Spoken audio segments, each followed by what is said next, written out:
جنتی ها از دوزخی ها می پرسیدند ای مردم دوزخی آیا چرا شما دوزخی شدین؟ اونا چی می گفتند؟ لم نکو من المصلین، ما در دنیا از جمله نمازخوان ها نبودیم، ما به سبب اونه که نماز نداشتیم، عبادت خدا را که نمی کردیم، امروز وارد دوزخ شدیم. اینا البته در دنیا هم روسیا هستند، در آخرت هم دوزخ هم جای اینا هست. کسی که نماز نمی خواند، کسی نماز نمی خواند میگوید مسلمان هستم، مثل همونی هست که در تمام فحش و فحشا حاضر است، میگه دل من تازه است. برای آدم بی نماز هیچ حاجت نیست در ختم قرآن نشستن، بلکه حرکت کند که از دنیا با نماز بگذرد.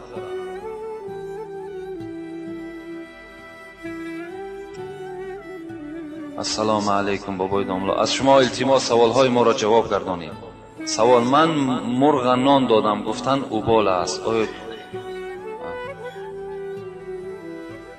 نان هم یک نعمت الهی است؟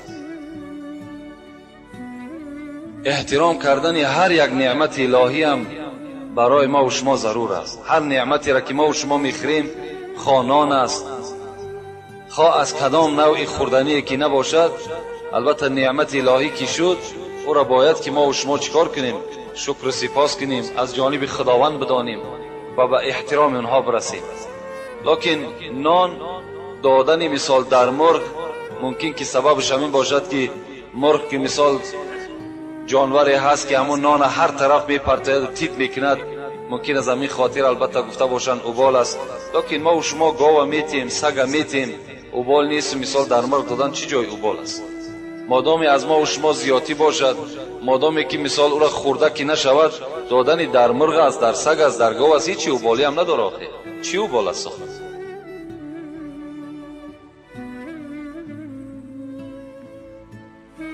السلام علیکم داملای محترم، آیا سیر یا پیاز را خوری به مسجد آمدن جایز است یا نه؟ پیامبر خدا صلی الله علیه و سلم بر ما و شما میگوید من اکل البصل و الثوم و الکراث، هر کسی که اگر سیر میخورد یا پیاز میخورد یا مثل همینها یگان چیزهایی که بویهای ناخوب دارد، مثل پودینه است، مثل ترب است، اینا چیزایی هستند که بویناک هستند. رسول اکرم چی گفتند؟ فلا یقربن مسجدنا، بر مسجد ما نزدیک نشوند. برای چی؟ فإن الملائکه تتعزى مما یتعزى ابن آدم، زیرا اینکه ملائکه های خداوند آزار می‌یابند از آن چیزی که فرزند آدم هم آزار بیابند. مثال وقتی که در پهلوی ما کسی نشیند که اگر سیر خورده باشد یا پیاز، وجودی و البته بوی میکنه، وقتی که بوی کرد آدمی در پهلوش نشستگی البته آزار مییابد. یعنی مادامی که فرزند آدم که از بوی آدم آزار یافت، ملائکه های خدا به طریق اولا از اون آزار مییابند. از این خاطر پیغمبر خدا گفتن به مسجد ما نزدیک نشود کسی که اگر این چیزهای بویناک میخورند. اینا حلال هستند، حرام نیستند، لکن وقتی معین دارند. پیش از آمدن مسجد شما اینها را نخورید. در اساس این در یوسف قرضاوی هم چندین مسئله های دیگر را استنباط کردن، حتی که مثال در روز جمعه وقتی ما و شما میاییم، در این هم حدیث پیغمبر خداست، باید که وجود ما و شما پاکیزه باشد، باید که بدنهای ما و شما شسته باشد، لباسهای پاکیزه را پوشیم، بهترین لباسی که داریم همون برای روز جمعه پوشیم و خوشبویی داشته باشیم، خوشبویی استفاده کنیم تا که در پهلوی ما بودگی برادرها از چکار کنن؟ از بوی ما و شما راحت کنن. همه حالت در نماز و بیرون از نماز پاکیزگی برای همه ما و شما شرط است.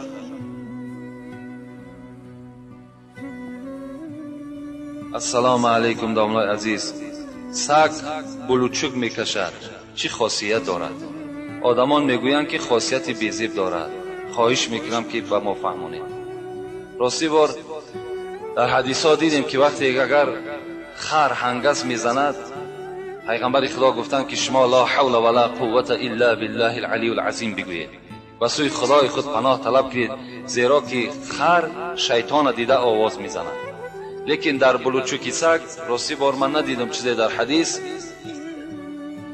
و فکر میکنم که خاصیت بیزیب داشتن شما هم قدر بفهمین که خداوند در قرآن میگوید و ما اصاب من مصیبت الا باذن الله.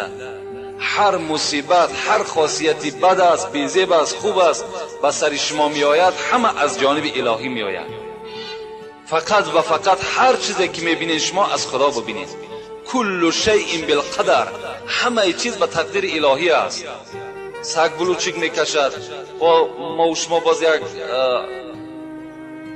عادت دیگر هم داریم که اگر بوم از چیزی هست بالای خانه کدام ما و شما نشیند میگفتیم چغز است، میگفتیم که از این خانه کسی هلاک میشود.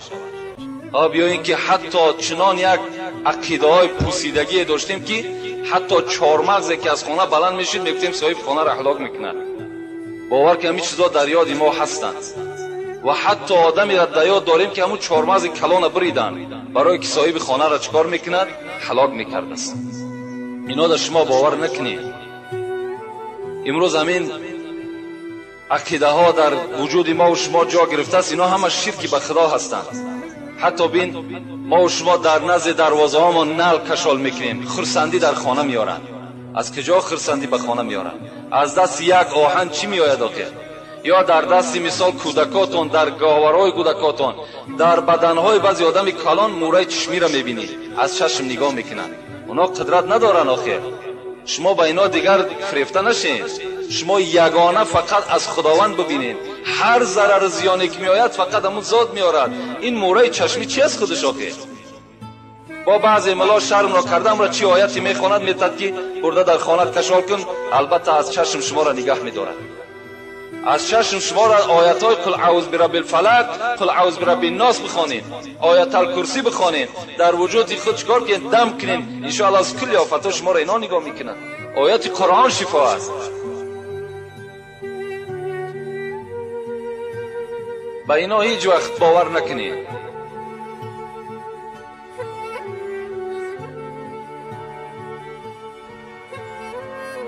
در خانه یک برادر رفتیم، یک خاری کلان بود.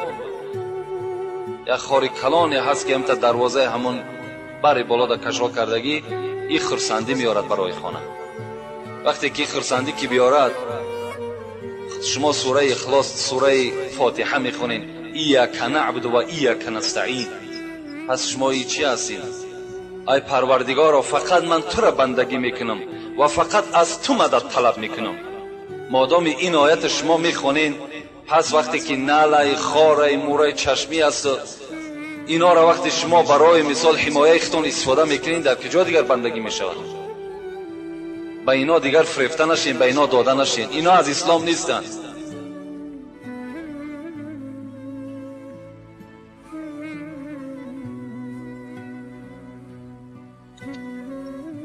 السلام علیکم دامنای عزیز. میگویند که اگر دندان طلا کنی باید پیشکی طهارت سازی، یگان ضرر ندارد، درست است یا نه؟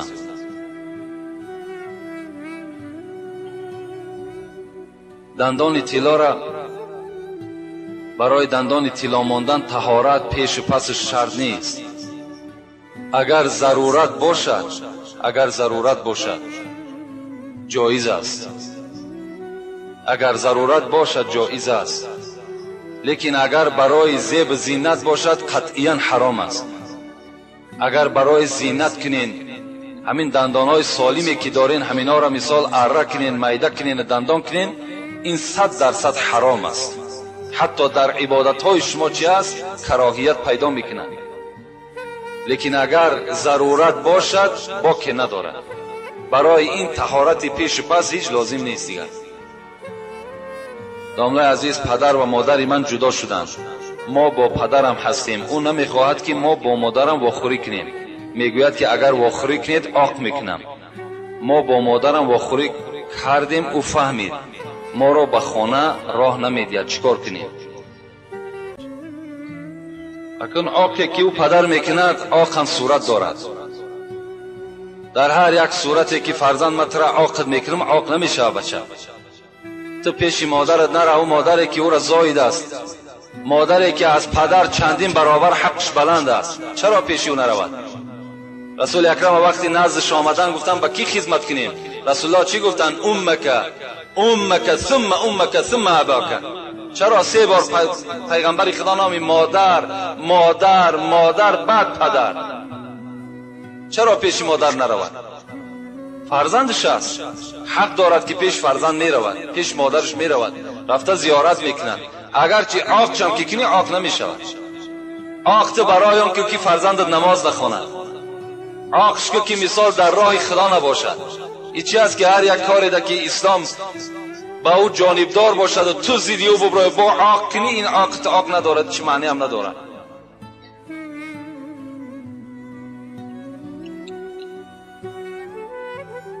السلام علیکم داملای عزیز. ما یک گروه طالب علمان همین شهر از شما خواهش میکنیم که به این سوال ما جواب صحیح گردانید. بعضی آدم های یافت شدن که مولود نبی را بدعت می حسابند. شما چی میگویید؟ سوال دوم، بعد قرائت یگان آیتی از قرآن صدق الله العظیم گفته می شود، این را هم بدعت میگویم، به این چی میگویید؟ صدق الله العظیم گفتن چی جای بدعت هست؟ بعد آیت خواندن همون انسانی که بدعت میگوید خود همین صدق الله العظیم میدوند که چی معنی دارد؟ آیت وقتی ما و شما میخونیم مثل که ما خواندم آیت و ما اصاب من مصیبت الا باذن الله صدق الله العظیم، هیچ مصیبت به سر فرزند آدم نمی آید مگر که اجازت الهی نباشد. صدق الله العظیم، راست گفت از خدای بزرگ. چی جای بدعت است؟ این جای بدعتی ندارد، خود راست گفت است. یا صدق رسول الله صلی الله علیه و سلم میگویم، یا حدیث گفتیم راست گفت از پیغمبر خدا، این جای بدعت ندارد. لیکن در مسئله مولود بدعت بودنش اگرچه در زمان پیغمبر خدا نبودن، در زمان اصحابم که نبود، لیکن امروز برای ما بی‌نهایت ضرور است.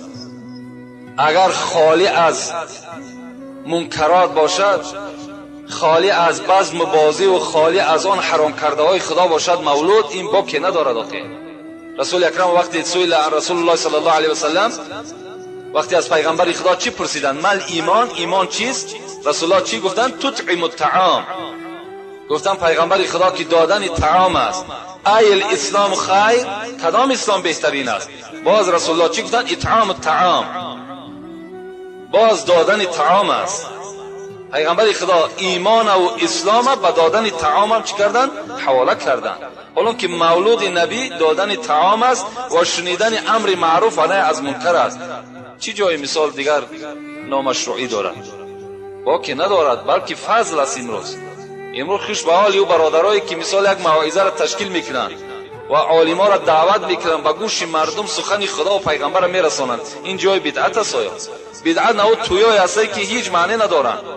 انا بدعت است. تویایی که اپا و خواهر و چد یک جور رقص بازی میکنند، انا بدعت است. این حرام است، بدعت هم نیگو. مولود چی جای بدعتی دارد؟ در حالتی که سخن خدا به گوش همه مردم میرسد. امروز نه تلویزیون در دست ماست، نه رادیو، نه گازت. همین یک معرکه بعضی سبب میشود ما یک موعظه میکنیم، همیشه هم بدعت ببراریم. چیکار میکنیم؟ نماز بخوانیم، حتی از خواندن نماز میانهای شما خم شود.